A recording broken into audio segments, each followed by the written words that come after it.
জলটা একটু হাতে দে, দিয়ে মাথায় ছোঁয়া যায়, মাথা মাথা করো।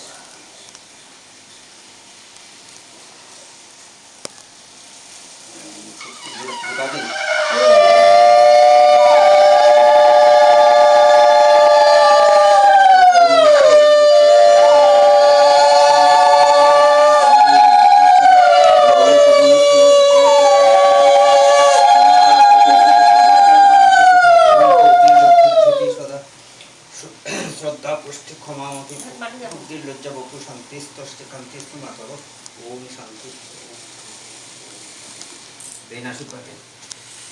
আগে আপনি সমস্ত নিয়ম করেন, পরে আশীর্বাদ। আগে কামাখ্যা প্রসাদটা মুখে দেন। এই যে